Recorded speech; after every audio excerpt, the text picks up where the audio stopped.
I'm Rachel Gehlhar, and today I will present our work on model-dependent prosthesis control with interaction force estimation, where using force estimation, we demonstrate the first model-dependent lower limb prosthesis controller that accounts for the interaction force between the human and prosthesis and guarantees stability for the human prosthesis system. The video on the right shows me walking with Ampro 3, a powered transfemoral prosthesis at Caltech. Now, most prosthesis controllers are impedance controllers, which are model independent. They rely on tuning a large set of values for every person, which is highly heuristic, lacking formal guarantees of stability.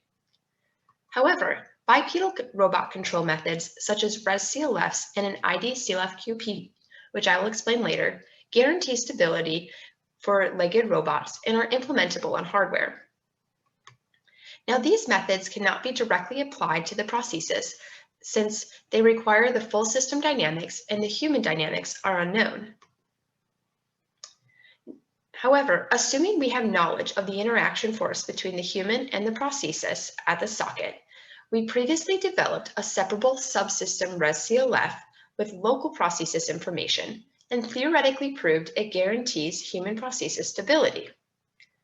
Now, while that work was just theoretical, this work now realizes this model-based optimization-based controller on a powered prosthesis using force estimation.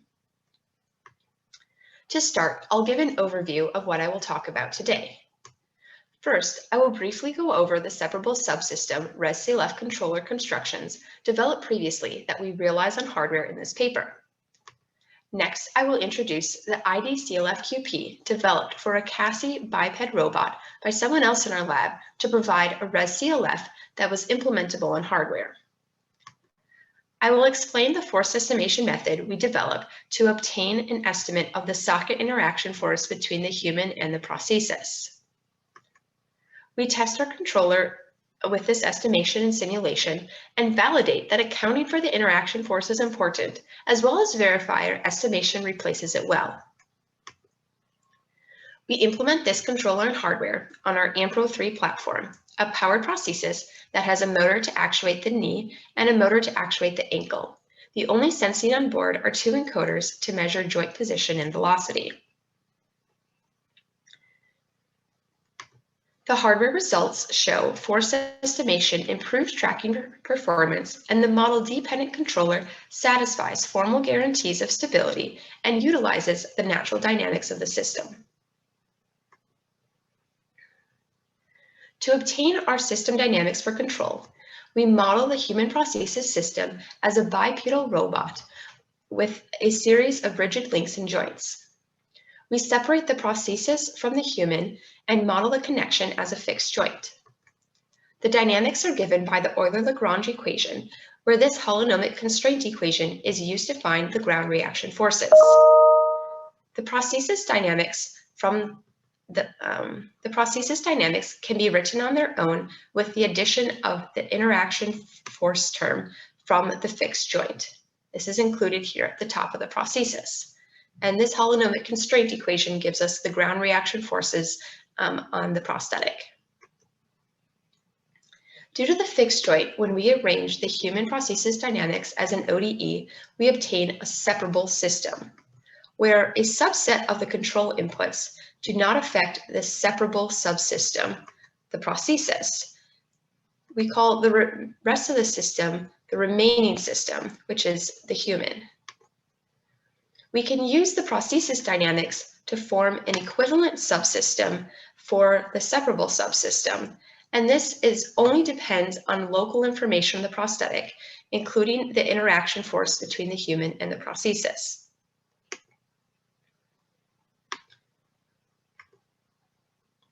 To develop a ResCLF for our separable subsystem, I will first introduce control-the-op-and-off functions, or CLFs, which are used to create a class of stable controllers. These are positive definite functions with a negative derivative, such that they are always moving towards the origin, or for our purposes, converging to a desired trajectory. Rapidly exponentially stabilizing CLFs, or ResCLFs, include a term to increase exponential convergence, such that the impacts at foot strike that occur in walking don't destabilize the system. And so now any control input U that satisfies this inequality will guarantee stability for the system. To apply these to the human prosthesis system, we use two res-CLFs, one for the remaining human system and one for the equivalent prosthesis subsystem. In our previous work, we showed that we could create a composite Lyapunov of these two res-CLFs, and when the individual res-CLF conditions are satisfied, the composite Lyapunov condition is satisfied, yielding formal guarantees of full order system stability.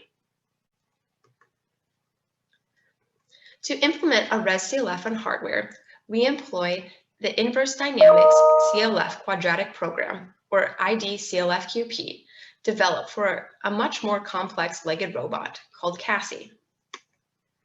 This formulation works well on hardware compared to a typical feedback linearization formulation because it does not require multiple inversions of the inertia matrix and constraint Jacobian.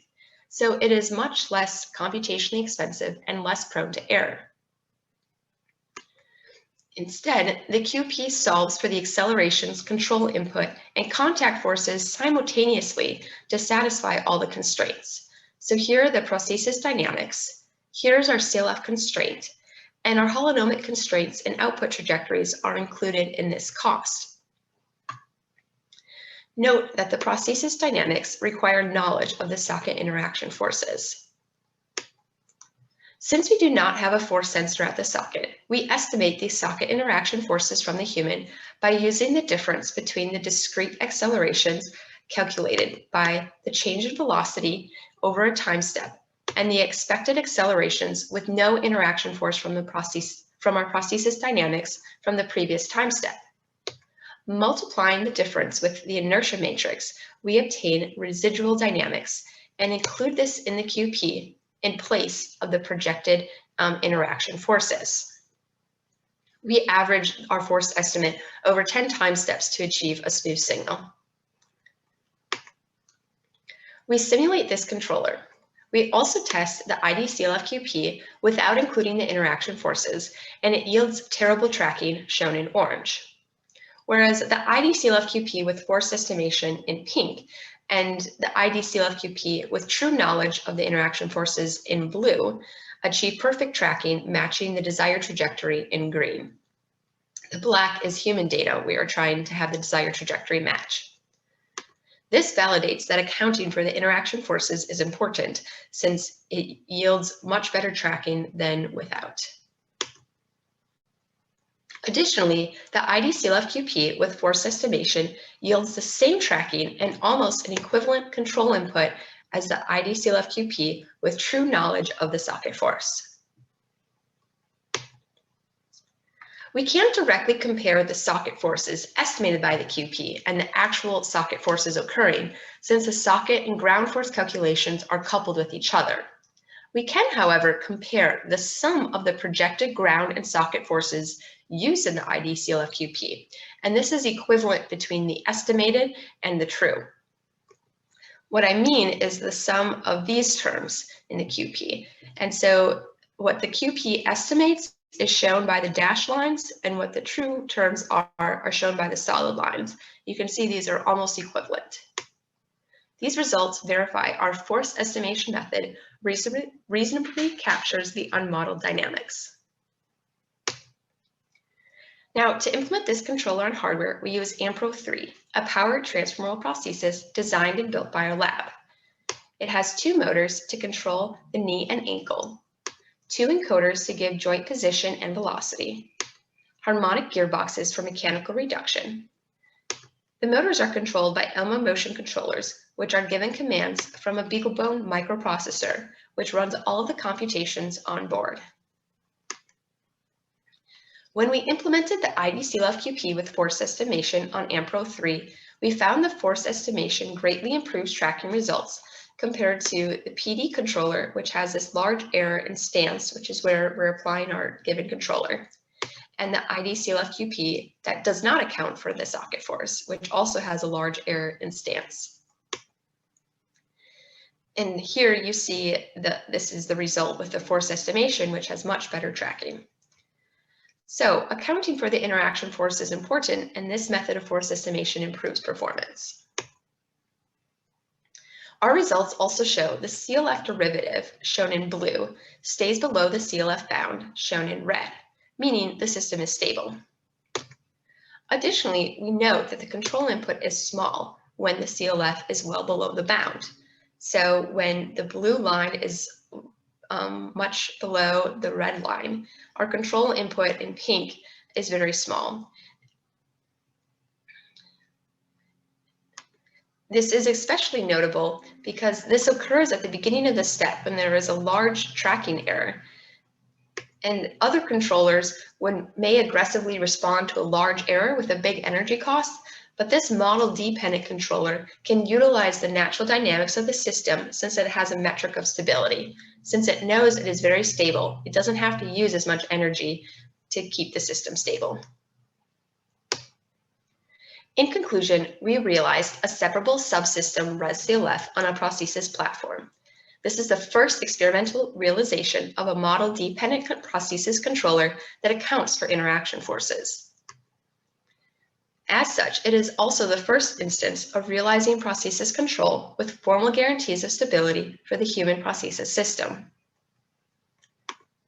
As an extension of this work, we later used a pressure sensor inside the shoe of the prosthesis to measure the ground reaction forces in real time to improve accuracy over our rigid contact model, meaning the holonomic constraints we used in this paper to calculate the ground reaction forces.